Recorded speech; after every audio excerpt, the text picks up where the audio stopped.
Nós vamos continuar na aula de hoje o estudo sobre a decisão judicial, certo? Nós não conseguimos finalizar na aula da semana passada. E aí, como vai ter muita coisa ainda para a gente ver sobre decisão judicial, que é um assunto muito extenso, que inclusive seria dado em 3 ou 4 aulas no cronograma, nós vamos ver de uma forma mais compactada algumas coisas. O que for mais importante, obviamente, eu vou passar um tempo maior conversando com vocês. E aí, depois a gente vai estudar coisa julgada. Não vai dar para a gente ver precedente, certo? Antes da prova da segunda unidade. Mas aí, como eu vou fazer uma aula extra para vocês sobre pedido, né? Que eu já tinha conversado com vocês desde a primeira unidade. Eu vou ver a possibilidade também de gravar alguns vídeos sobre precedente para vocês. Já não ia cair na prova da segunda unidade precedente, mas aí eu ia gravar uma aula só para vocês terem conhecimento sobre essa matéria, certo? Mas como não vai ter tempo da gente estudar precedente antes da prova da segunda unidade, a gente vai finalizar a decisão judicial nessa aula. Na próxima aula nós vamos ver coisa julgada e aí a gente finaliza a matéria, né? O que vai cair na prova da segunda unidade, tá bom? E aí, para a gente dar continuidade ao nosso estudo sobre decisão judicial, nós vamos ver hoje a questão dos requisitos, que aí entramos no estudo da congruência da decisão judicial. O que é a congruência? Quais são os tipos de congruência? Quais são os subtipos, né, de congruência que trabalhamos quando falamos de decisão judicial? Os efeitos da decisão judicial e algumas classificações de decisões, certo? Para iniciar, nós vamos falar de congruência, que é uma das partes mais importantes quando estudamos decisão judicial. Quando eu falo em congruência, né, quando a gente fala em uma decisão congruente, o que vem na nossa cabeça, obviamente, é uma decisão que ela tenha pertinência, que ela guarde pertinência com a demanda que ela está julgando, que ela se limite efetivamente ao que está sendo requerido na demanda, né?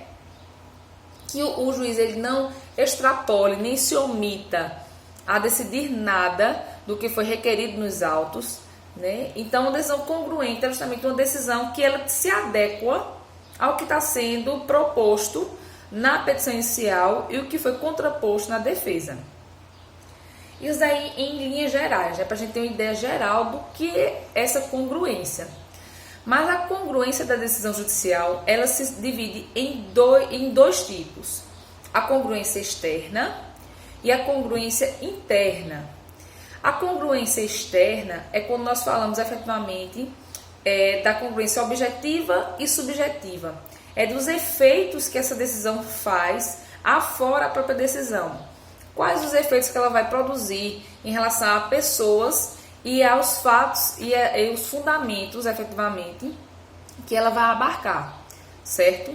Quando eu falo em congruência externa objetiva, eu estou querendo dizer que a decisão judicial ela não pode ser nem ultra, nem extra, nem citra petita.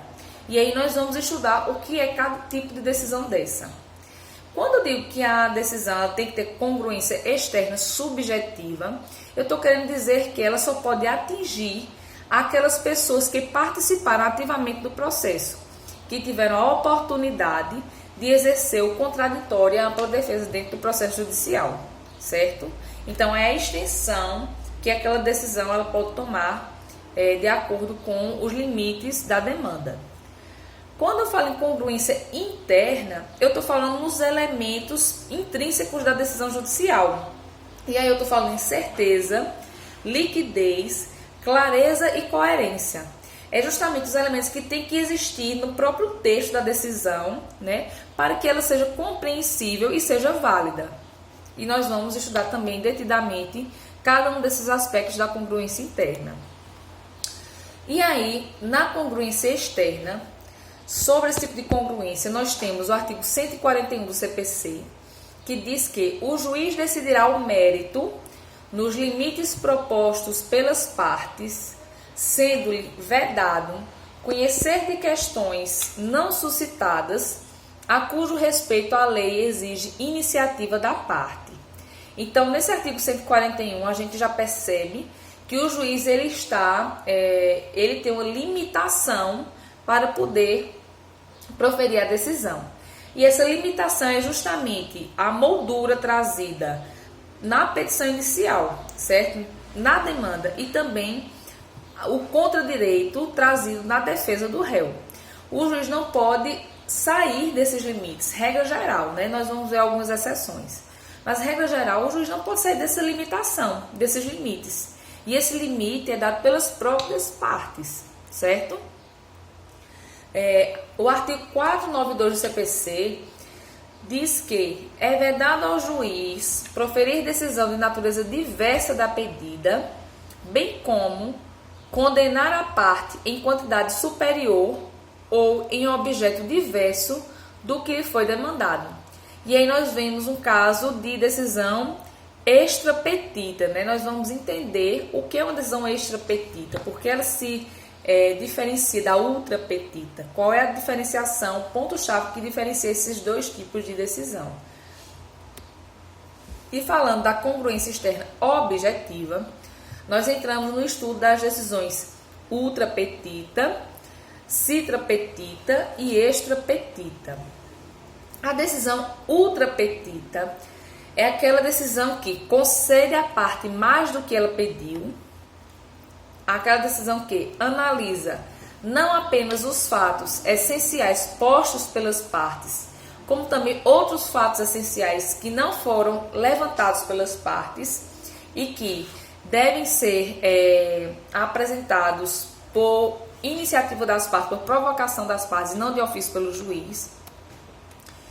Quando a decisão resolve a demanda em relação aos sujeitos que participaram do processo, mas também em relação a outros sujeitos não participantes, relacionando essa terceira espécie de ultrapetita, relaciona-se com a congruência subjetiva, porque ela atinge partes que não participaram do processo. E é isso a gente vai analisar quando a gente for estudar a congruência externa subjetiva, certo? Então, considerando a congruência externa objetiva, a decisão ultrapetita é aquela que ou concede à parte mais do que ela pediu, ou analisa fatos essenciais que não foram alegados pela parte e que, por lei, a parte é quem deveria ter provocado a análise daquele fato que foi analisado pelo juiz, certo? E aí também tem os casos em que a decisão condena o réu ao pagamento de danos materiais em valor superior ao requerido pela parte, e a decisão que condena o réu a restituir tributos pagos indevidamente pelo autor, quando na petição inicial o autor se limitou a pedir a declaração de inexistência de relação jurídica tributária. Na decisão ultrapetita ocorre um erro improcedendo, certo? Não existe efetivamente um erro jurídico, judicial na decisão. Porque, veja, a decisão ultrapetita, o juiz vai analisar o que foi alegado pelas partes, ele vai proferir decisão enfrentando o pedido das partes, certo? Mas ele vai além desses limites. Então, o juiz ele faz o correto, né? Ele efetivamente decide dentro dos limites da demanda e da defesa, mas ele vai além. Então, é esse além que torna a decisão, em parte, inválida, certo? Essa é a diferença básica entre a decisão ultrapetita e citrapetita. Nós vamos ver mais à frente que a extrapetita. Que a decisão extrapetita, ela fica, o que foi requerido, os fatos alegados ficam à parte. O juiz não enfrenta-os. O juiz proporciona às partes uma coisa que elas não pediram e analisa fatos que não foram alegados pelas partes, certo? Enquanto que a ultrapetita, ele analisa o que foi alegado pelas partes, ele profere uma decisão que dá o que a parte quis, ou o autor ou o réu, mas ele vai além, ele dá uma coisa a mais que não foi requerido, ele analisa fatos outros além daqueles que foram levantados pelas partes, certo? Nesse caso, considerando que a decisão ela atinge o objetivo inicial, ela tem uma parte dela que cinge-se ao que foi efetivamente requerido pelas partes e outra parte que extrapola isso, Então, a parte que vai ser inválida dessa decisão é a parte que sobrepuja o que foi requerido pelas partes do processo, pelos sujeitos processuais. No caso aí, autor e réu, certo? Demandante e demandado. Nesse caso, só em relação a essa parte que excede os limites do pedido é que vai ocorrer a invalidação. Com relação ao restante, que se limitou a analisar e a decidir o que está na demanda, a essa parte vai ser válida, certo? E aí tem algumas situações que é legítimo que o magistrado vá além do pedido. E que situações são essas? A primeira situação em que o juiz ele pode conceder além do que foi pedido, e isso não vai gerar uma invalidade da decisão judicial, é com relação aos pedidos implícitos, que estão nos artigos 322, parágrafo 1º e 323 do Código de Processo Civil. O 322, parágrafo 1º, diz que compreende-se no principal os juros legais, a correção monetária e as verbas de sucumbência, inclusive os honorários advocatícios. O artigo 323 diz que na ação que tiver por objeto cumprimento de obrigação em prestações sucessivas, essas serão consideradas incluídas no pedido, independentemente de declaração expressa do autor, e serão incluídas na condenação, enquanto durará a obrigação, se o devedor, no curso do processo, deixar de pagá-las ou de consigná-las. Então, nós verificamos que esses pedidos implícitos, ou seja, se eu peço que o réu seja condenado no valor de R$25 mil de danos materiais, e aí o juiz concede essa condenação, ele julga procedente o pedido e condena o réu ao pagamento dos danos materiais no valor requerido pelo inicial. Quando houver o cumprimento dessa sentença, certo? O que é que vai acontecer? Não vai ser pago apenas os R$25 mil. Esse valor será incluído ainda valores de juros legais, correção monetária, as verbas de sucumbência e os honorários advocatícios, mesmo que isso não tenha sido requerido expressamente pela parte. Então veja que são pedidos que mesmo que a parte não peça, né? O juiz está autorizado a conceder na sua decisão judicial por determinação legal. Esse é o primeiro caso em que o juiz ele pode ir, além de analisar o que foi requerido, ele pode ir além, sem que isso gere uma invalidade da decisão judicial. O segundo caso é nas ações de alimentos, em que o juiz, verificando que existe uma possibilidade maior do alimentante e uma necessidade maior do alimentado do que o que está nos autos, o juiz pode fixar os alimentos em valor maior do que o que foi pedido, certo? E por fim, é com relação à fixação de multa coercitiva, independente do pedido da parte ou acima do valor requerido. E aí, no caso, as obrigações das ações que impõem a obrigação de fazer, não fazer ou entregar coisa, certo? Então, essas são as 3 exceções em que o juiz, mesmo ele indo além do que foi requerido na demanda, a decisão não vai ser invalidada. Decisão extra petita. Então, como já conversamos, né, na outra petita, que foi a primeira que nós falamos, o juiz ele vai efetivamente analisar o que foi requerido pelo autor, né, o que está na defesa do réu, vai se debruçar sobre todos aqueles fundamentos, vai proferir decisão concedendo ou negando os pedidos que constam na demanda, mas além dele se fazer isso, que está contido nos limites da demanda, ele vai além. Ele concede pedido que não foi feito, ele analisa fatos que não foram levantados pelas partes. Isso é diferente da extrapetita. A extrapetita, ela dá coisa diversa do que foi requerido. Ela não vai, efetivamente, se debruçar sobre os limites da demanda. Ou ela não vai analisar os fatos e fundamentos trazidos pela demanda, ou ela vai dar um pedido totalmente diferente daquilo que foi requerido pelo autor. E aí é onde está efetivamente a diferença entre uma decisão ultrapetita e extrapetita. E o que é que pode caracterizar uma decisão extrapetita. Extrapetita são as decisões que têm natureza diversa ou concede à parte coisa distinta da que foi pedida, como nós falamos. É uma decisão que leva em consideração fundamento de fato não suscitado pelas partes em lugar daqueles que foram efetivamente suscitados. No terceiro caso, é aquela decisão que atinge sujeito que não faz parte do processo. Isso daí, com relação ao sujeito, liga-se à congruência subjetiva e nós estudaremos posteriormente. Também é um caso de erro improcedendo, né? A decisão extrapetita. E como já falamos, ela difere justamente da ultrapetita, porque aqui o magistrado não analisa o que foi requerido, entrega tutela jurisdicional totalmente diversa do que foi pedido na demanda. E aí, também como no caso da ultrapetita, existem casos que autoriza-se o magistrado proferir uma decisão que ultrapasse os limites da demanda. E aí nós dividimos essas exceções em relação a, efetivamente, o pedido imediato e o pedido imediato e também com relação aos fundamentos de fato da demanda.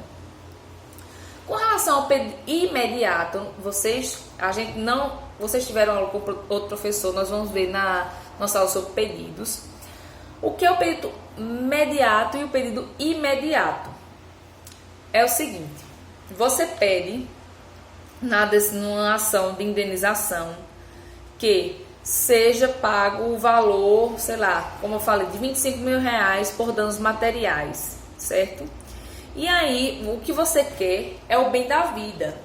Você quer efetivamente, digamos que além desse valor de R$25.000, você quer a entrega de um bem que está na posse do réu.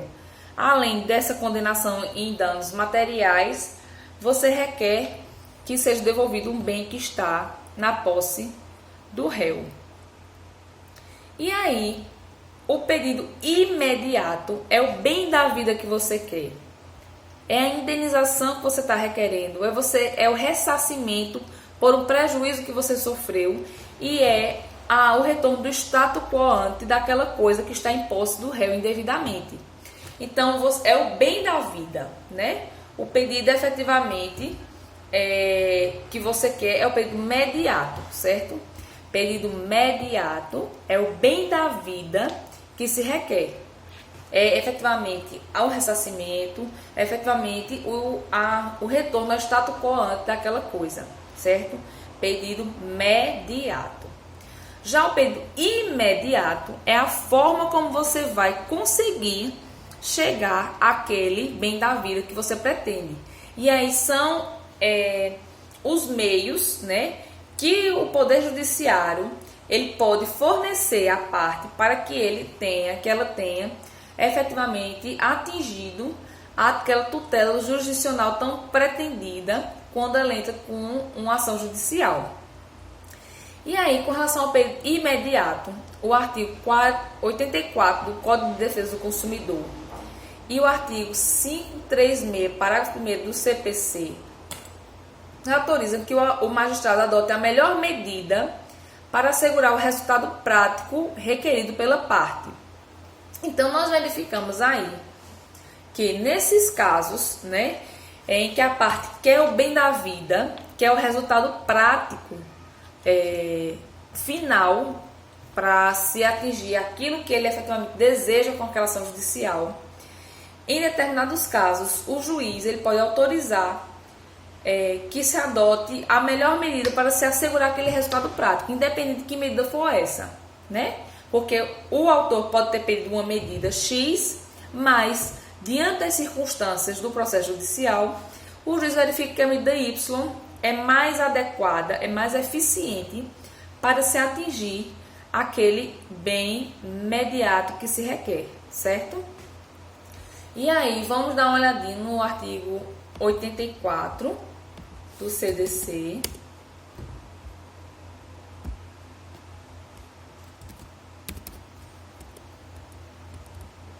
O artigo 84 do Código de Defesa do Consumidor diz que na ação que tenha por objeto o cumprimento da obrigação de fazer ou não fazer, O juiz concederá a tutela específica da obrigação ou determinará providências que assegurem o resultado prático equivalente ao adimplemento.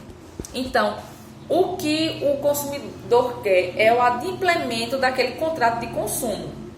Então, o juiz, para chegar a esse bem da vida requerido, ele pode adotar as medidas necessárias e eficazes para se chegar a esse objetivo, certo? Isso daí nas obrigações de fazer e não fazer. E no CPC, nós temos que, aqui no artigo 536, no seu parágrafo 1º, temos que, para atender o disposto no caput, que também é com relação às obrigações de fazer ou não fazer, o juiz poderá determinar, entre outras medidas, a imposição de multa, a busca e apreensão, a remoção de pessoas e coisas, o desfazimento de obras e o impedimento de atividade nociva, podendo, caso necessário, requisitar o auxílio da força policial. Então, com relação ao período imediato, que é a tutela jurisdicional, o que o Poder Judiciário vai fazer para que o autor ele consiga obter o bem da vida que ele pretende com aquela ação judicial. O juiz, por vezes, principalmente nesses casos de ações que impõem a obrigação de fazer ou não fazer, certo? O juiz, para dar tutela específica, ele pode efetivamente adotar a medida que seja mais adequada para se chegar a esse bem da vida, certo? Por isso que se diz que, nesses casos específicos que nós acabamos de ler, o juiz pode dar uma decisão extra petita, ou seja, dar uma tutela jurisdicional diversa daquela que foi requerida na petição inicial, contanto que ela efetive o bem da vida pretendido pelo autor. E aí, com relação ao pedido mediato, que é o bem da vida efetivamente que a parte requer, o artigo, temos algumas exceções previstas no Código de Processo Civil, certo? Lembrando, a decisão ela deve ser limitada pela demanda judicial, tanto pelos fatos e fundamentos e pedido trazidos na petição inicial, quanto os fatos e fundamentos trazidos na contestação. Nós estamos aqui vendo as exceções, certo? Com relação às decisões extra petita, que são aquelas decisões que concedem coisas que não foram requeridas pelas partes, tá bom? Esses são os casos de exceções que essa concessão extra petita não vai gerar a invalidade da decisão. Quanto ao pedido imediato, nós temos que, no artigo 536 do CPC, o juiz poderá deferir coisa diversa da inicialmente pretendida, se isto assegurar o adimplemento da obrigação. Então, nesses casos, efetivamente, nós podemos verificar que o juiz ele pode efetivamente, verificando que não é possível, era uma obrigação de fazer. Você contrata um pintor para pintar sua casa, seu apartamento, enfim. E aí você fecha com ele uma empreitada e ele fecha, sei lá, digamos, R$10.000 para pintar a casa toda, fazer acabamento tudo direitinho. E aí você antecipa para ele 50% e ele não aparece para começar o serviço.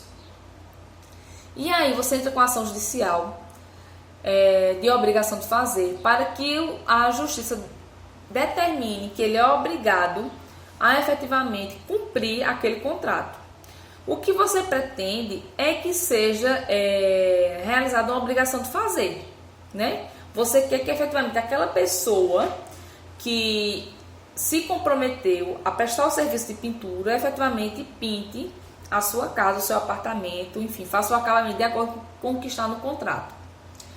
Só que aí, no decorrer do andamento do processo, digamos que esse pintor ele sofre um acidente, né? E ele fica impossibilitado de efetivamente realizar o serviço de pintura. Pelo menos durante o prazo que a pessoa queria que houvesse a pintura do imóvel, aquele cidadão não vai ter condições de cumprir o contrato. E aí, o que foi requerido como pedido na petição inicial foi que o juízo obrigasse, né, desse uma decisão que condenasse o réu a cumprir o contrato e efetivamente realizar uma obrigação de fazer. Diante dessa impossibilidade fática, o juiz condena o réu à indenização por perdas e danos, já que aquele réu não terá condições, estará impossibilitado de efetivamente cumprir a obrigação de fazer.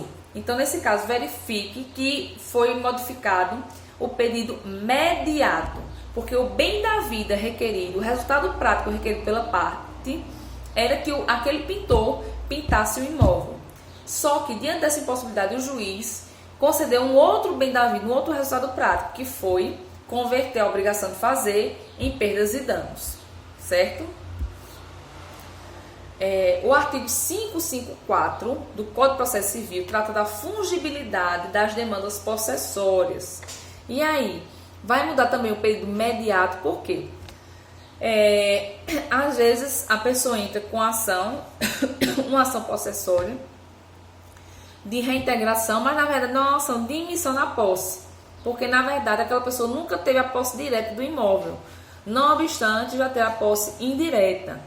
E aí, questão de posse, direta e indireta, não sei se vocês já viram em direito civil, direitos reais, certo?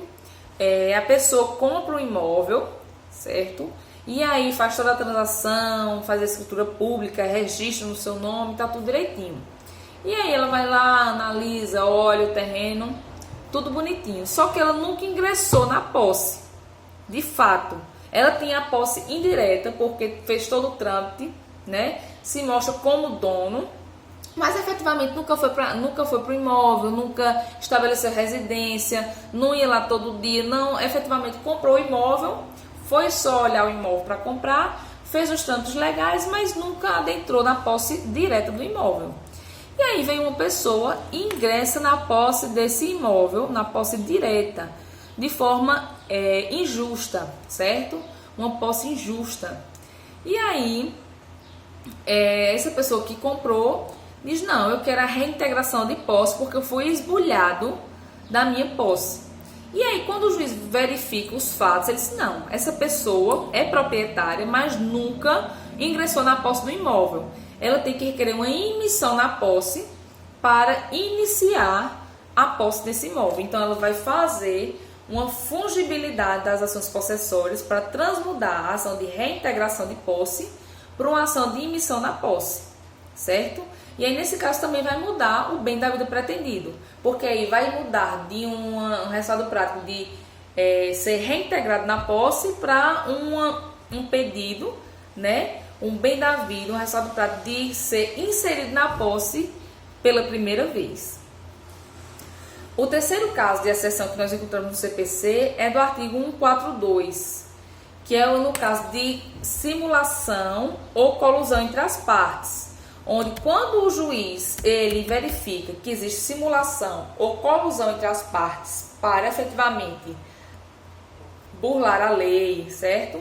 Infringir as normas legais, o juiz obviamente não vai conceder o que foi pedido na petição inicial. Ele vai sim proferir uma decisão que impeça que essas partes elas efetivamente obtenham alguma vantagem ilegal e provavelmente vai condená-las nas penalidades de litigância de má-fé. E a quarta exceção, muito importante também, é a questão das ações previdenciárias por incapacidade. Muitas vezes, quando eu entro com ação previdenciária por incapacidade, eu não peço apenas um tipo de benefício, eu já faço uma demanda que abarque outros tipos de benefícios que seriam possíveis serem concedidos. Por exemplo, eu vou sempre requerer, caso haja fundamento e comprovação para tanto, que seja concedido o benefício de aposentadoria por invalidez. Por quê? Porque é um benefício que ele vai perdurar mais um tempo, que se constata efetivamente a incapacidade permanente e absoluta daquele indivíduo, e ele fica mais tranquilo para receber aquela aposentadoria sem se preocupar de ter que voltar a trabalhar diante da sua incapacidade. Mas aí, pode ser que o juiz, ao analisar a prova dos autos e a perícia feita, ele diga, não é caso de incapacidade para a aposentadoria, mas sim para apenas o auxílio-doença, em que ele fica afastado apenas 6 meses, e aí, finalizados esses 6 meses, ou ele retorna a trabalhar, ou se ele continuar incapaz para trabalhar, ele vai ter que passar por uma nova perícia, requerer novamente o benefício, certo? Então, qual é o mais correto do advogado fazer para não ter nenhum tipo de prejuízo? É justamente já requerer como pedido principal a aposentadoria por invalidez e como pedido, obviamente, subsidiário, se por algum acaso o juiz entender que não é caso de aposentadoria por invalidez, que conceda o auxílio-doença, certo? E aí, se a parte não fizer isso, se a parte apenas pedir a aposentadoria por invalidez e o juiz entender que é caso de auxílio-doença, existe a possibilidade, sim, do juiz conceder esse pedido mediato diverso do que foi pretendido na petição inicial e conceder o auxílio-doença, certo? Então, a gente vai finalizar nesse vídeo e no próximo a gente continua conversando sobre as exceções à decisão extra petita, tá certo?